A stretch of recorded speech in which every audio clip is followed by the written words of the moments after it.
Hey, Gen Mex, happy Sunday. It's the Sunday before Easter. Semana Santa is just starting here in Mexico. And we have been quite busy lately with some nonprofit-y things. And that's what we're going to share in this video. And it's also the reason why I didn't get a video edited this week. So this is going to be just us chatting with you, telling you what we've been up to.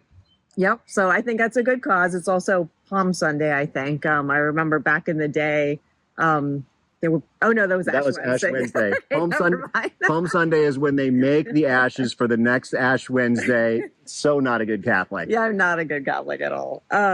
So yeah, I don't know if you might remember. Wait. We're going to do a quick, are you a good Catholic test? Okay, let's say the books of the Bible together. Genesis. Exodus, Leviticus, Numbers, Deuteronomy. I'm a Buddhist. Joshua. I'm a Buddhist now, so I don't know any of That's that. what I learned in school instead of math and science and history. So, all right. How about Pater Haimon Holompos?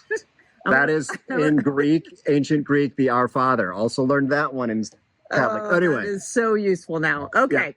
All right. So, Kat, why don't you start with what you've been up to in your world of nonprofits this week? Of course, we've been working this week too, but we're sharing the nonprofit stuff in Mexico we've been doing. Yeah. So the nonprofit that I'm on the board on down here in Mexico is called Baja Dog Sterilizations, and they're having their big fundraiser on April 10th. And so we've been really busy trying to make that a really fun and exciting event. And you tasted tacos? Oh yeah, we have this awesome. That was a really hard one. It took a lot of sweat. We have this great chef coming who's going to make these amazing tacos. We have a churro person coming. We'll talk more about that a little bit later. But there was also a sterilization campaign today in the town that Brighton and I live in, which was a great success. Lots of volunteers there. Actually, yes. So many volunteers, Kat didn't want to say this, that we didn't even have to go. So we had lots of phone calls this morning with last minute details, but they were overrun with volunteers, and we actually got to go to the beach. We got to take Butters to the beach, which was a lot of fun. And every time we go to the beach, this isn't nonprofit-y, but this is like do-gooder stuff, I guess. We always bring a couple of buckets, 5-gallon buckets, so that we can pick up trash. And that's just it's such an easy thing to do that if everyone just took a bucket to the beach and cleaned up trash, all the beaches would be pristine. So, yeah, that was a little bit of our giving back today. Yeah. Our busy day. Busy day, yeah. So what I have been up to, and I've been up for the last couple of weeks, is I'm working with a nonprofit here called Sea Watch, and they are working on really recovering Espiritu Santo, which is the island just outside the Bay of La Paz. And really watching some of the videos, it's really very sad to see how much life has disappeared from the ocean around La Paz, the entire Gulf of California. But anyway, it's been a busy. Something you can add. Yeah, the Gulf of California used to be called the aquarium of the world because it was just teeming with incredible sea life. And because of overfishing, a lot of bottom dredging and net fishing, the fish populations have just crashed. Yeah, and so, a lot of kind of industrial scale fishing, even if it's small scale fishermen, not necessarily fishing in ecologically friendly ways. And La Paz has a history with this. There used to be the pearl industry. The pearl industry, but then they, all the oysters, clam, whatever makes pearls. They're all gone. And then the calle de ache was another. This is an edible clam here, but that was a successful recovery effort. And we also have a successful recovery effort, like what they're trying to do at Espiritu Santo, down in what is it? Costa.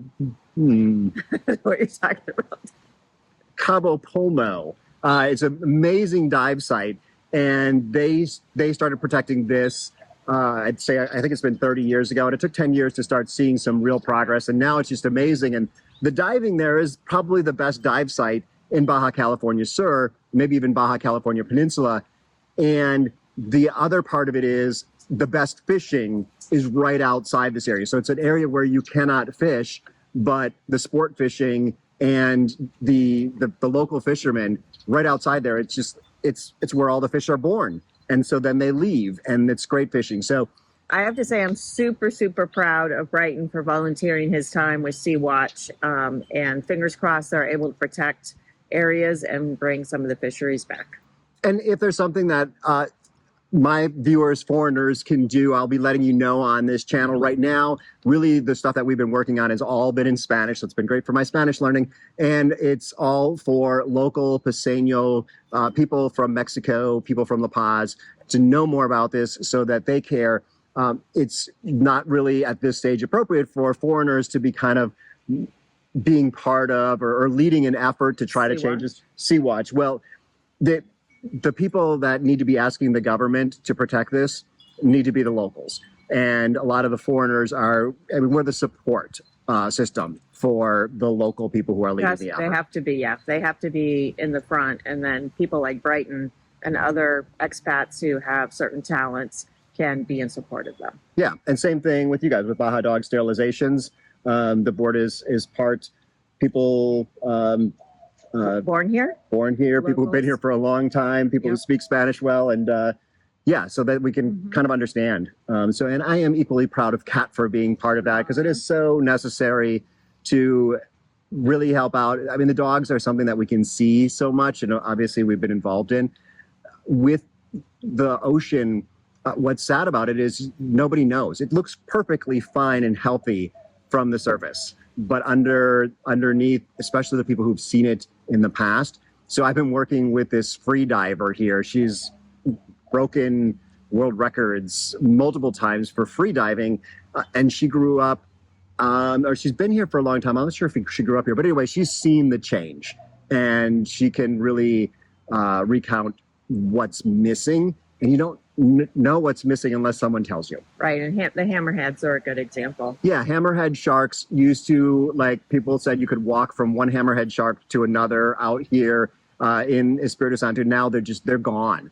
And the expedition they took up the Gulf of California, surveying these, they do a survey every year, and I want to say it's something like 400 dives or something that they do over a month long, and they only found one shark. It's really sad, but there is hope, and there are ways to fix this, and we know how because of Cabo Polmo. We know that the problems here are not caused by climate change. I mean, there's probably some of that, but it can't be climate change if just 100 kilometers away there is such success. So consider giving to Sea Watch and to Baja Dog Sterilizations online if you're able. Yeah, and actually I'm gonna link this video. It'll be a fundraiser for Baja Dog Sterilization, just because that's the easy one to give to at this point.